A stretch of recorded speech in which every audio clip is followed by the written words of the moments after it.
It is absolutely terrifying. This is one of those moments when you don't want to hug your children, want to hug your family closer, because it doesn't look like cooler heads are going to prevail. Cool. Nuclear war then. Good evening and welcome to a Sunday sermon, a relaxed video from Geoff Buys Cars, where I chat some crap and summarise the week and look at some stuff that we perhaps wouldn't look at on a more in-depth video. Swans, they belong to the queen. No, they don't. She's dead. You can eat as many as you want now. Couple of things I want to look at today. Let me consult my list. I haven't been anywhere at all today. I'm absolutely not wearing a name badge, and definitely haven't been rubbing shoulders with anyone. Actually, nothing's going on, nothing to report.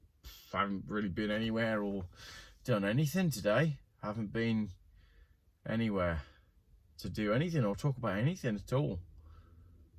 My phone's probably bugged anyway, so they already know. Right, I have been somewhere today and things are happening. Anyway, take my name badge off now. You all know who I am. I went to a car show this morning with my little lad in the Chrysler Sebring. The biggest problem that I have with that car is remembering that it is called a Chrysler Sebring. I keep wanting to call it a Camaro. I know it's not a Camaro, but I keep forgetting the Sebring name, so maybe it needs to be badged as a Camaro at some point. While we were at the car show, within the context of what I learned last week about EVs and insurance companies saying you need to park them 15 metres away from everybody else, when a couple of Teslas turned up to the car show, I was thinking, do I want to leave my £1,000 Sebring a bit further away from the Teslas just in case?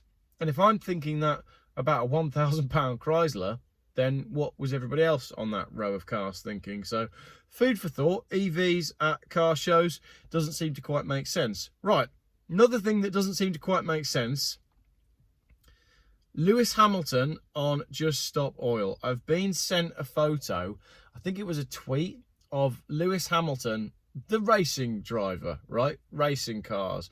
Petrol goes in, horsepower, brum brum, lots of fans, go all the way around the world, transport your car and your team and your entourage all the way around the world to different tracks, right? It's oil, it's petrol. It couldn't be any more oil and petrol if it tried.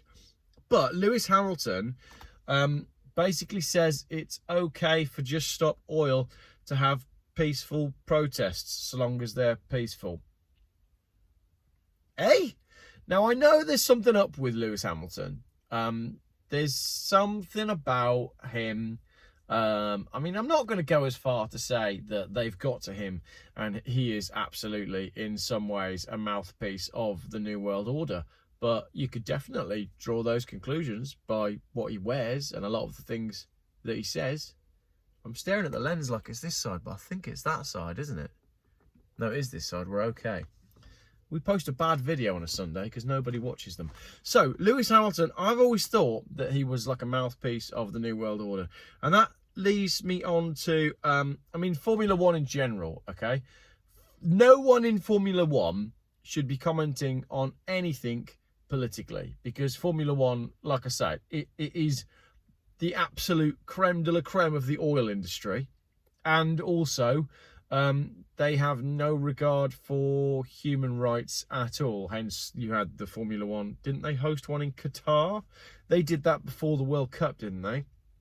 Basically, Bernie Ecclestone, is he still alive? He needs to be dead now, doesn't he?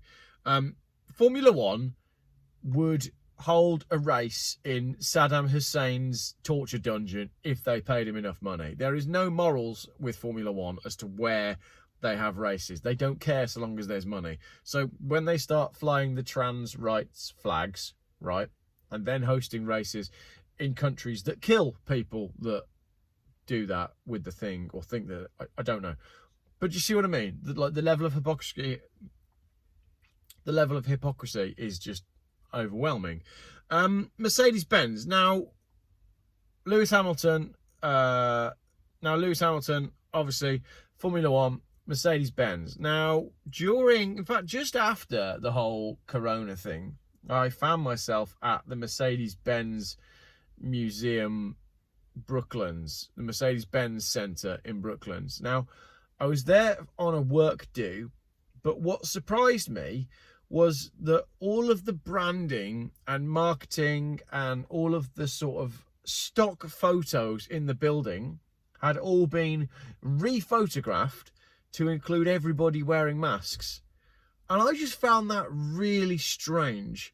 And again, you could say that there are certain companies that have been heavily lent on by the coming New World Order and are therefore leading lights in manipulating social conditioning, Mercedes-Benz being one of them. But I just thought that was really strange.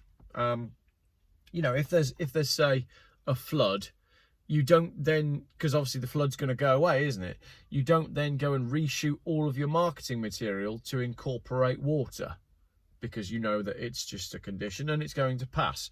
So unless you know something that everybody else doesn't know, like if I knew that pandemics were going to be forever, and let's say the World Health Organization were going to make sure that there were pandemics forever, then at that point I'd say, let's just reshoot all the marketing so everybody's wearing masks all the time, because it's going to be like this forever now. I mean, I'm not saying someone at Mercedes-Benz knew that, but maybe they did. My mugs, can't find any. They're sold out. I put some mugs up for sale in one of my YouTube videos just the other day, and they're gone already. I'm going to do another batch. I'm going to do another batch of Save the Planet, and I'm going to do another batch of Crush a Tesla. So look out for a new YouTube video where I announce that I've done some new mugs, and finally did the headlining on my car. I think that's it for tonight.